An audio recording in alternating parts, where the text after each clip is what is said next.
Hello everyone and welcome back to the Belgian Beer Brothers channel. Cedric here once more in the heart of Antwerp with another brew review. Now today I am sticking to a classic Helles lager, namely the Estrella Galicia Especial by the Estrella Galicia Brewery, Hijos de Riviera in A Coruña in Galicia in Spain. Now you might recognize this from a previous video, and that would be Brew Review 216 about the 1906 Reserva Especial. And you would be right to assume that there's more than just that link. For example, I told you guys in that video that the brewery was founded in 1906, and that's where the beer got its name. But then I forgot to mention that the 1906 Reserva Especial is brewed as an anniversary beer in 2006 to celebrate their 100 years of existence. So consider that rectified. Now back to today's beer, the Estrella Galicia Especial. The Especial is today's take on the very first beer that started it all for the brothers, the original one from 1906. It's a 5.5 ABV Helles lager, and bear in mind that around the turn of the 19th to the 20th century, German and Eastern European lagers were quickly becoming extremely popular in the south. One thing that I love about Estrella Galicia is how open and transparent that they are. For example, they understand the art of brewing and acknowledge that brewing a good beer takes much more than just a good recipe. Therefore, they publicize practically all of their ingredients. What that mainly means is a lot of time spared for me, because I didn't have to go through 17 websites, 2 books and 5 magazines to piece together that suspected contents of this can, so I could just copy it off their own website. Awesome. So because of that, I can now lazily tell you guys that this beer is brewed with locally sourced water, of course, a selection of Pilsen malt and toasted barley malt, corn, nugget and perla Hallertau hops, and as is customary in most breweries, their own top secret Hijos de Riviera yeast strain. Going off that ingredients list makes me think that I'm about to get a very classic, crisp, clear lager that's refreshing, bitter and thirst quenching as we know them from the olden days. But why speculate, right? Let's just find out. Now I don't have the original glassware, but actually the Estrella Galicia glass is also a sort of well, basically this glass but with a narrower top, so I'm quite close. I also do like this can here. I love the red and black, very simple design, white lettering, nothing extra, nothing too much, come a long way.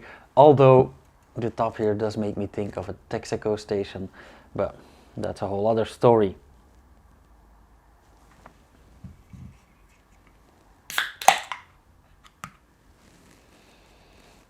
Nice and lively.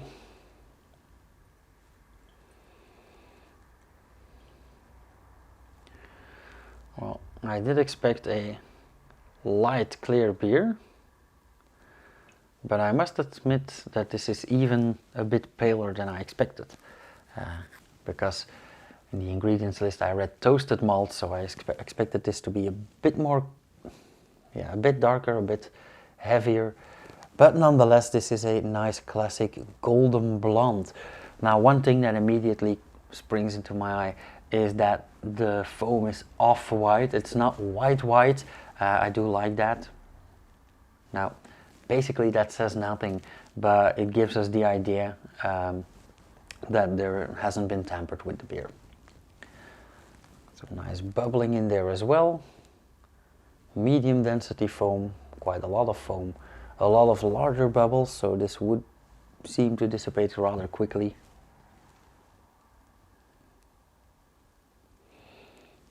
Yeah, also a very classic fragrance. Grainy, malty, hoppy even. yeah, everything you would expect from a classic Helles. Nothing out of the ordinary, nothing special, and oftentimes for these kind of beers, that's a good thing. So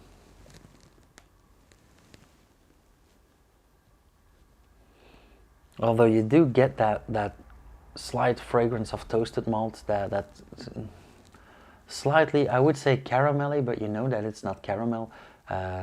It's like caramelized grain, a tiny bit breathy even. Okay, so this got me thirsty. Let's have a taste. Cheers.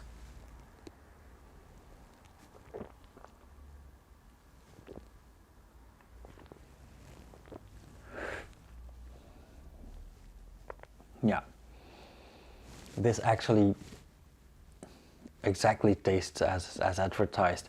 You do get the nugget and the pearl hallertau, the bitter hops. No real aroma hops are added.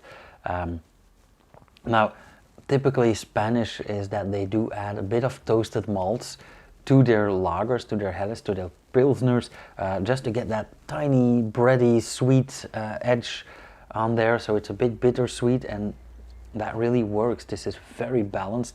The sweetness is really low. It's mainly a bitter, dry, crisp lager, just the way that I absolutely love them. Also very malty.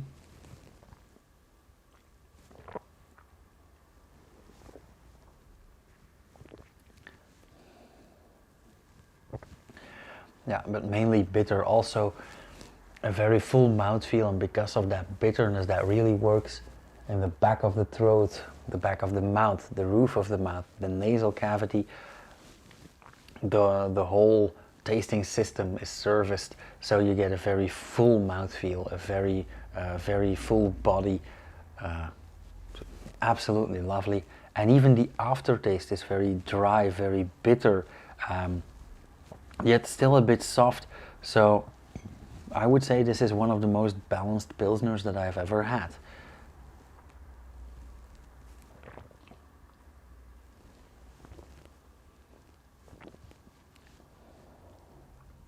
Yeah, definitely.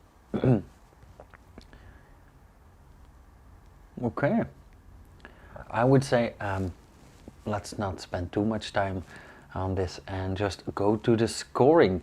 Now, I am very enthusiastic about this beer. It's been years since I've had one of these, so let's just say, oh, this is easily a 3.5, maybe even a 3.75 as far as pilsners go. Yeah, this is absolutely awesome. Like I said, not too sweet, but just that tiny edge. Quite bitter, thirst quenching, crisp, dry, everything that I personally love in a beer.